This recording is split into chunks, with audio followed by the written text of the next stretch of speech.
السلام علیکم دوستو، آج میں آپ کے لیے لے کے حاضر ہوئی ہوں خرامہ خرامہ چاہت و خلوص کے دل و دماغ کو محویت کرتی اپنی نوعیت کی دل فریقہ حقیقت نحوست۔ وہ دونوں حیران و پریشان نظروں سے اس علاقے کو دیکھ رہے تھے جو نہایت عجیب تھا۔ حالانکہ سارا کچھ بظاہر نارمل تھا لیکن بظاہر در حقیقت وہ واقعی عجیب تھا۔ وہاں جانور بھی موجود تھے، درخت، پودے، پہاڑ، حتیٰ کہ انسان بھی تھے، لیکن کچھ تو الگ تھا جو اس علاقے کو الگ بنا رہا تھا، کچھ پردے میں تھا جو اس علاقے کو صحیح طور پہ ظاہر نہیں ہونے دے رہا تھا۔ عجیب طرح کی سنسناہٹ دوڑی جا رہی تھی۔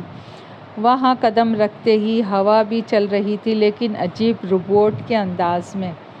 جانور ایسے جیسے چابی بھرے ہوئے ہوں، درخت یوں ہوا میں جھوم رہے تھے جیسے کوئی تنا پکڑ کے ہلا رہا ہو، غرض ہر چیز الگ سی نہ ہونے کے باوجود الگ ہی سی دکھائی دے رہی تھی۔ جولی پھٹی پھٹی آنکھوں سے آس پاس دیکھ رہی تھی، جبکہ جیکی اتنا حیران نہیں تھا، یا شاید اس نے غور نہیں کیا تھا، یا پھر جولی جیسا نہیں تھا۔ جیکی، ہم واپس چلتے ہیں، پاگل ہو گئی ہو کیا؟ اتنی دور آئے ہیں تو اب یوں تو واپس نہیں جائیں گے؟ جولی کے چہرے پہ اداسی پھیل گئی، کیونکہ جیکی کی ہاں نا میں نہیں بدلتی تھی۔ چلو اب آگے۔ وہ دونوں آگے بڑھے۔ ہوا بے چین ہو کے درختوں سے سر پٹکنے لگی جیسے انہیں روک دینا چاہتی ہو۔ جانور عجیب سی آوازیں نکالنے لگے جیسے انہیں آنے والے خطرے سے آگاہ کر رہے ہوں، اور درخت یوں تیزی سے جھومنے لگے جیسے کسی مصیبت کو آتے ہوئے دیکھ لیا ہو۔ جولی ہراساں ہو گئی تھی، کھسک کے مزید جیکی کے قریب ہوئی۔ ایک لمحے کو جیکی بھی پریشان ہوا، پھر جولی کی خوفزدہ حالت دیکھ کے دل کو مضبوط کر لیا۔ کم آن جولی، بچوں کی طرح بیہیو مت کرو۔ ایسے علاقے میں آنے کے لیے اب وقت تم ہی پرجوش تھیں، اب ڈرو نہیں، میں ہوں نا تمہارے ساتھ۔ اور جولی کے چہرے پہ محبت کی لاتعانی چمک پھیل گئی۔ یہ محبت بھی عجیب شے ہے، موت کے منہ میں بھی کھڑے شخص کو بھی مسکرانے پہ مجبور کر دیتی ہے، نا امید شخص کو امید کی نئے سرے تھما دیتی ہے۔ مکھونا، کچھ بات بتانی ہے آپ کو، مؤدب کھڑے خدمتگار نے ایسے آدمی کو مخاطب کیا جو چہرے سے سردار ٹائپ لگ رہا تھا۔ بول باروب لیکن مشینی انداز میں آواز گونجی۔ دو انسان، ایک مرد اور ایک عورت علاقے میں داخل ہوتے ہوئے دیکھے گئے ہیں۔ یہی سنتے ہی مکھونا اچھل پڑا، جوش و خوشی سے اس کا پتریلا چہرہ تمتمانے لگا۔ عورت بھی ہے؟ کیا دھوکہ تو نہیں ہوا تم لوگوں کو؟ نہیں مکھونا، دھوکے کا سوال ہی نہیں۔ مکھونا مزید خوش ہو گیا۔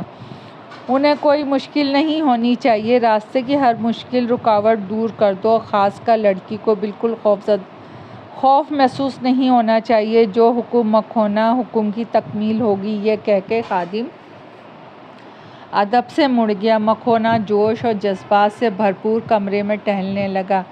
اسے لڑکی کی بہت فکر تھی کہ وہ کب اس کے پاس پہنچے گی، لیکن وہ یہ بھی نہیں جانتا تھا کہ اس لڑکی کو ان تک پہنچنے کے لیے مزید کچھ دن درکار ہوں گے۔ وہ انسان نہیں تھے، لیکن قریب قریب انسان جیسے ہی تھے۔ ان کا مشینی انداز انہیں انسانوں سے الگ بناتا تھا۔ ان کے بچے جب پیدا ہوتے تو دیکھتے ہی رونگٹے کھڑے ہوتے ہوئے محسوس ہوتے تھے۔ بندر نما شکل دیکھنے والے کو کراہیت محسوس کرتے، لیکن وہ سب ان کے عادی ہو چکے تھے، لیکن اس سے نجات چاہتے تھے۔ اور اس کا ایک حل تھا کہ آدم زادی جو خود ان کے علاقے میں داخل ہو۔ جولی کا خوف خاصی حد تک کم ہو گیا تھا، یا پھر اس نے مجبوراً دل کو مضبوط کر لیا تھا، لیکن جب 2 دن گزرنے کے بعد بھی انہیں کسی آبادی کے آثار دکھائی نہ دیے تو وہ تھوڑے سے بددل ہونے لگے۔ اب تو جیکی بھی بیزار دکھائی دینے لگا تھا، لیکن اب وہ واپس ممکن نہیں تھی، کیونکہ ایسا کرنا جیکی کو اپنی مردانگی کے خلاف لگ رہا تھا۔ وہ کسی جنگل میں موجود نہیں تھے، انہیں راستہ بھولنے کا خدشہ ہوتا۔ ہاں، درخت کہیں کہیں بہت گھنے تھے، جھاڑیاں بھی پاؤں میں الجھتیں، کانٹے عجیب سے انداز میں چبھے لیکن انہیں آگے تو بڑھنا ہی تھا۔ پھر اچانک جیسے سب کچھ آسان ہوتا چلا گیا۔ انہیں راستے کی ہر رکاوٹ دور ہوتی محسوس ہونے لگی۔ خاص کر جولی بہت تازہ دم محسوس کرنے لگی خود کو۔ اس نے پیار سے اپنے شوہر کو دیکھا جو قریب آتی آبادی کو دیکھ کر پرجوش ہو رہا تھا، لیکن جولی کو نہ جانے کیوں اس کے جوش کے پیچھے ایک انجانا سا خوف چھپا ہوا دکھائی دیا۔ جولی کا دل عجیب سے انداز میں دھڑک اٹھا تھا۔ وہ جو پہلے خوش ہونے لگی تھی ایک دم ٹھنڈی ہو گئی۔ وہ چہرہ پڑھنے میں ماہر تھی۔ جیکی نہ جانے کیوں پرجوش ہونے کے باوجود بے چین سا تھا۔ کوئی پریشانی ہے جیکی؟ نہیں جولی، میں تو خوش ہو رہا ہوں کہ چلو کوئی آبادی تو نظر آئی، ورنہ تو چل چل کے پاؤں بھی شل ہو گئے ہیں۔ اس نے جولی سے آنکھیں چرائیں کیونکہ وہ جانتا تھا کہ جولی اس کے اندر تک جھانکنے کی صلاحیت رکھتی ہے اور یہ کہ وہ اس کے ہر جھوٹ کو اچھی طرح پہچان لیتی ہے۔ جولی خاموش ہو گئی۔ وہ آگے بڑھنے لگی اور پھر ٹھٹک کے رک گئی۔ وہاں موجود انسان تھے یا شاید انسان ٹائپ کوئی اور مخلوق۔ جب وہ آبادی کے قریب پہنچے تو وہاں موجود لوگوں نے عجیب مشینی انداز میں گردن گھما کے انہیں دیکھا۔ ان کے ہونٹوں پر پراسرار سی مسکراہٹ تیر رہی تھی۔ جولی نے جھرجھری لی جبکہ جیکی کا دل ایک لمحے کو کانپا۔ پھر وہ لوگ اپنے کام میں مصروف ہو گئے۔ یہ کس طرح کے لوگ ہیں؟ ہاں جیکی، میں تو ایک لمحے کو ڈر سی گئی انہیں دیکھ کر، واقعی کچھ عجیب سا ہے۔ خیر چلو آگے۔ جولی نے بھی قدم آگے بڑھا دیے۔ ان کے قریب پہنچ کر انہوں نے ان کو مخاطب کیا لیکن وہ اپنے کام میں مگن رہے۔ ہاں، ایک نے ہاتھ کے اشارے سے انہیں آگے کی راہ دکھائی۔ جیکی کندھے اچکا کے رہ گیا اور جولی کے ساتھ آبادی کے اندر داخل ہو گیا۔ کیا وقت ہوا ہوگا جیکی؟ جولی نے پوچھا۔ جیکی نے کلائی پر بندھی رسٹ واچ دیکھی، پھر اس کی آنکھوں میں حیرت پھیل گئی۔ وہ الجھن زدہ دکھائی دینے لگا۔ کیا ہوا جیکی؟ جولی نے پھر پوچھا۔ یار میری واچ بند ہو چکی ہے، حالانکہ ایسا ناممکن ہے، تم جانتی ہو کہ یہ ایسی بند نہیں ہو سکتی، اتنی قیمتی ہے یہ۔ جیکی کے انداز میں ایک نیا دکھ گھل گیا۔ اسے یہ گھڑی بہت پیاری تھی اور ایک دوست کا دیا ہوا نہایت قیمتی تحفہ۔ جولی بھی حیران رہ گئی۔ جیکی ہو سکتا ہے یہ کچھ وقت کے لیے چلنا رک گئی ہو، پھر ٹھیک ہو جائے گی، تم پریشان مت ہو۔ جیکی نے اسباب میں سر ہلایا اور آگے بڑھ پڑا۔ پھر انہیں احساس ہی نہ ہوا کہ وہ ایک عجیب و غریب گھر میں داخل ہو چکے ہیں۔ جولی نے آس پاس نگاہ دوڑائی اور حیران رہ گئی۔ یہ ہم کہاں آ چکے ہیں؟ جیکی چونک پڑا۔ واقعی انہیں اس گھر میں داخل ہونے کا قطعاً احساس نہ ہوا۔ وہ بہت بڑا صحن تھا، دھول مٹی سے منبرہ، ہموار پتھروں سے بنا بسترے کے رمق بھی نظر نہیں آ رہی تھی۔ عمارت عجیب وحشت میں ڈوبی ہوئی دکھائی دے رہی تھی۔ ان کے دل یکدم وحشت میں بھر گئے۔ جیکی میرا دل گھبرا رہا ہے، جولی بولی۔ حوصلہ کرو یار، کیا ہو گیا ہے؟ ٹھہرو میں کسی کو آواز دیتا ہوں۔ پھر جولی کے بولنے کا انتظار کیے بغیر اونچی اونچی آواز میں کسی کو پکارنے لگا۔ اس کی آواز گھر کے دروازے سے ٹکرا کے بھیانک معلوم ہو رہی تھی۔ بس کرو جیکی، تم تو اور زیادہ خوفزدہ کر رہے ہو۔ جیکی چپ ہوا تو بھاری چڑچڑاہٹ، کسی دروازے کے کھلنے کی آواز آئی۔ وہ چونک کے متوجہ ہوئے۔ دل تھا کہ سینہ پھاڑ کے باہر آنے کو تھا۔ دوپہر ڈھلنے کی تھی، فضا میں سوگواری سی رچی تھی اور اس سے بھی زیادہ بے چینی بھر دینے والا خوف۔ جولی کو اس سب کا تجربہ پہلی بار ہو رہا تھا اور نہایت خوف زدہ کر دینے والا بھی۔ ایک بار واپس گھر چلی جاؤں تو پھر ایسی جگہوں پہ آنے کا خواب میں بھی نہیں سوچوں گی، جولی نے دل میں دور سے کہا۔ وہ جو بھی تھا دروازہ کھول کے نہایت جوش سے ان تک آیا اور اس کا انداز اس قدر ڈرا دینے والا تھا کہ جولی کی چیخ نکلتے نکلتے رہ گئی۔ جیکی بھی لرز گیا۔ جولی جیکی کے بازو سے چپک گئی۔ آنے والا پرجوش ہونے کے چکر میں بہت ہی ہیبت ناک دکھائی دے رہا تھا۔ وہ خوش تھا، اس کا انداز ان دونوں کو ہو گیا، لیکن وہ کیوں اتنا خوش تھا اس کا اندازہ آنے والے وقت میں جولی کو ہوگا۔ وہ آدمی جس کا نام مکھونا تھا، اس کے ساتھ دونوں اندر آ گئے۔ کمرہ سادہ لیکن اچھی طرز کا تھا۔ اس وقت مکان میں کوئی ذی نفس موجود نہیں تھا۔ مکھونا نے انہیں اپنا نام بتایا اور انہیں اسی نام سے پکارنے کی تلقین کی۔ انہیں بھلا کیا اعتراض ہو سکتا تھا؟ مکھونا کے پرجوش انداز نے ان کا خوف خاصی حد تک کم کر دیا، لیکن وہ مکھونا کی خوشی سمجھنے سے قاصر تھا۔ انہیں کھانا پیش کیا گیا، وہی غذا جو وہ عام زندگی میں کھاتے تھے، اس لیے انہوں نے خوب پیٹ بھر کے کھایا۔ اتنا پیدل چلنے کی وجہ سے شدید تھکن محسوس ہو رہی تھی۔ وہ کھانا کھاتے ہی لیٹ گئے اور جلد ہی نیند کی وادیوں میں اتر گئے۔ ٹوٹ کر نیند آنے کی وجہ سے جب وہ بیدار ہوئے تو خود کو کافی تر و تازہ محسوس کر رہے تھے۔ سورج پوری آب و تاب سے چمک رہا تھا۔ تبھی انہیں معلوم ہو گیا کہ وہ پوری رات اور آدھا دن سوتے رہے تھے، تبھی ہلکے پھلکے تھے۔ ناشتہ آ چکا تھا، خوب ڈٹ کر کیا، پھر باہر نکلے۔ باہر وہی فضا مقدر تھی، نہ جانے کیوں انہیں عجیب محسوس ہو رہا تھا۔ اس کا دل چاہ رہا تھا کہ وہ وہاں سے بھاگ جائے، لیکن اب بھاگنے کا فائدہ بھی کیا تھا؟ جو کچھ ہونا تھا وہ تو ہو کر ہی رہنا تھا۔ میرے خیال میں ہمیں باہر نکل کر اس علاقے کو اچھی طرح دیکھنا چاہیے، جیکی بولا۔ جولی نے اسباب میں سر ہلایا اور دونوں اس گھر سے باہر نکل آئے۔ مکھونا کا کچھ پتہ نہیں تھا اور کوئی بھی انسان انہیں وہاں نظر نہیں آ رہا تھا، حالانکہ انہیں پتہ نہیں تھا کہ وہ غیر انسانی مخلوق کے درمیان ہیں۔ اگر انہیں پتہ چل جاتا تو شاید خوف سے ان کی روح فنا ہو جاتی۔ لا علمی بھی کبھی کبھار کتنی بڑی نعمت بن جاتی ہے۔ سارا گھر عجیب و غریب ساخت کے تھے اور اس طرح تعمیر کیے گئے تھے کہ انہیں دیکھ کے عقل حیران رہ جاتی تھی۔ یہ انسان کے ہاتھوں کی تعمیر کسی طرح ہو سکتی ہے؟ حالانکہ ان میں وہ لوگ رہائش پذیر تھے اور ان میں بسی ویرانی دل ہلاتی تھی، لیکن اس کے باوجود ان کے طرز تعمیر حیرانگی میں مبتلا کر دیتی تھی۔ وہ رہائشی علاقے سے باہر نکلے۔ باہر سرسبز علاقہ پھیلا ہوا تھا، اتنا سبز کہ دیکھ کر حیرت ہوئے بغیر نہ رہ سکے۔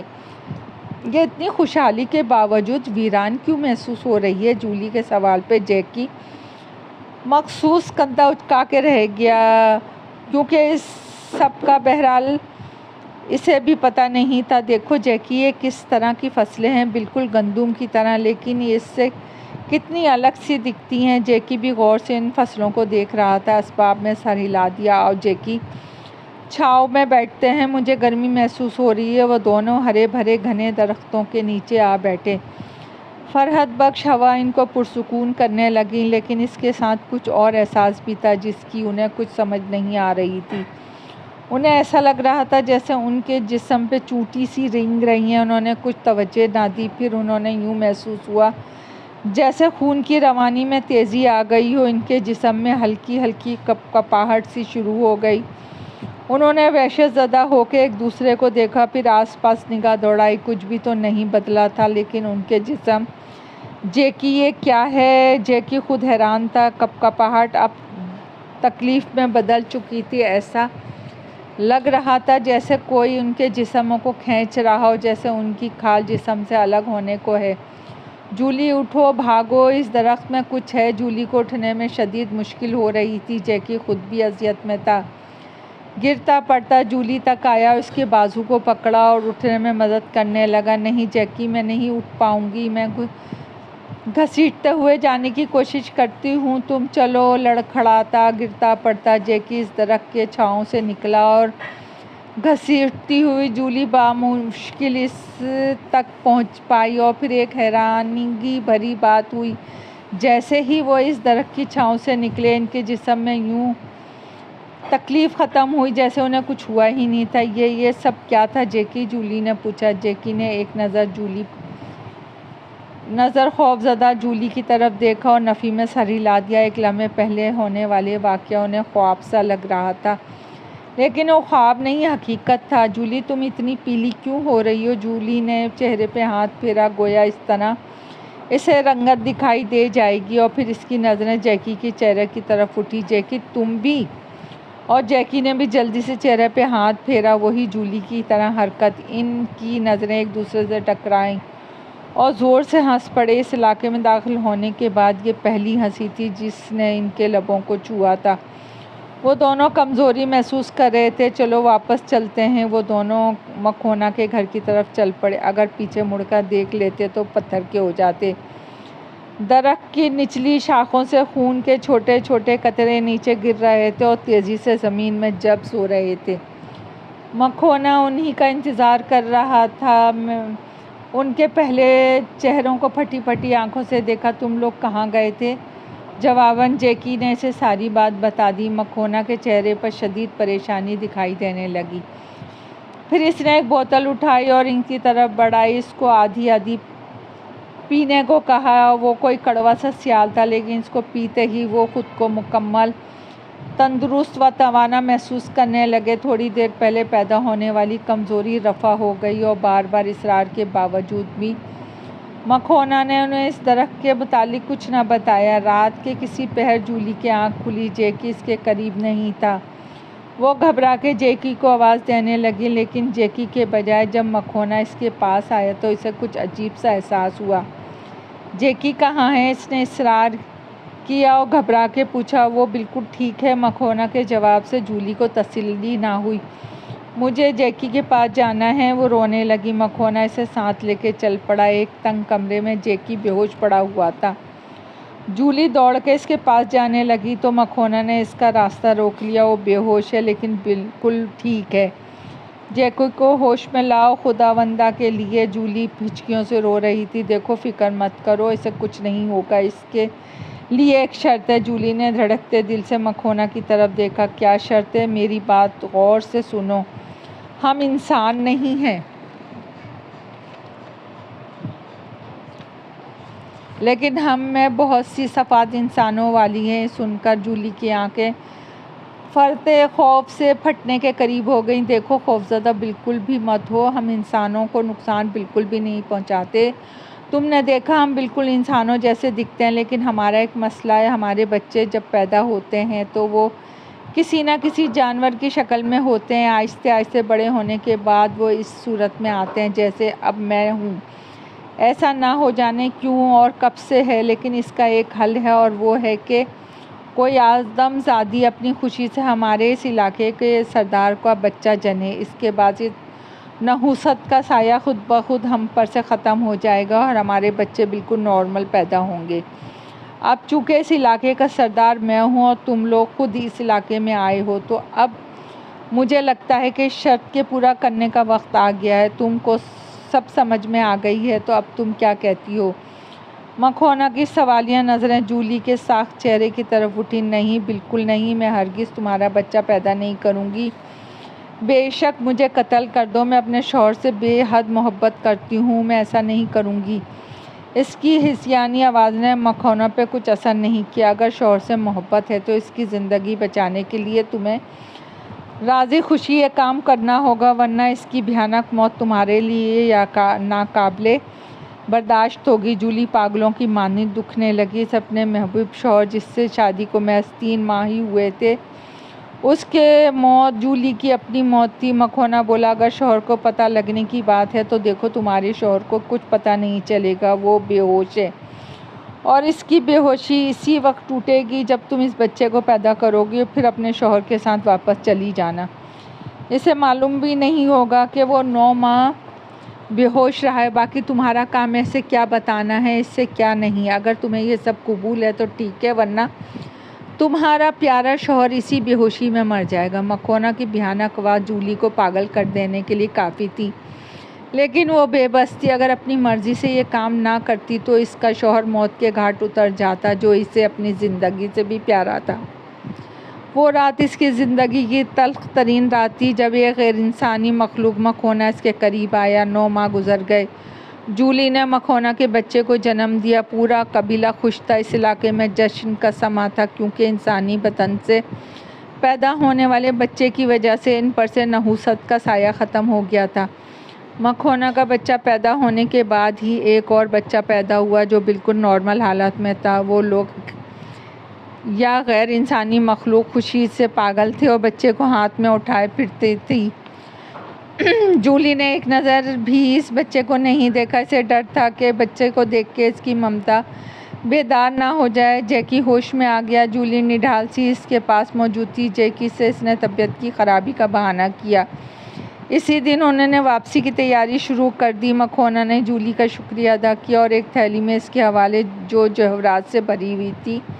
جولی کا چہرہ سپاٹ ہی رہا۔ مکھونا نہ جانے کیوں اس کے جانے کا سن کے اداس سا ہو گیا تھا۔ پھر ان کو رخصت کرنے کے اپنے قبیلے میں واپس لوٹ آیا۔ جیکی نے اپنی رسٹ واچ کو دیکھا جو ٹائم کے ساتھ 9 ماہ آگے بتا رہی تھی۔ اس نے حیرت سے جولی کو دیکھا جو سپاٹ چہرے کے ساتھ نفی میں سر ہلا گئی اور آگے قدم بڑھا دیے۔ دوستو کہانی پسند آئی ہو تو لائک اور سبسکرائب کیجیے۔ آپ کی دعاؤں کی طلبگار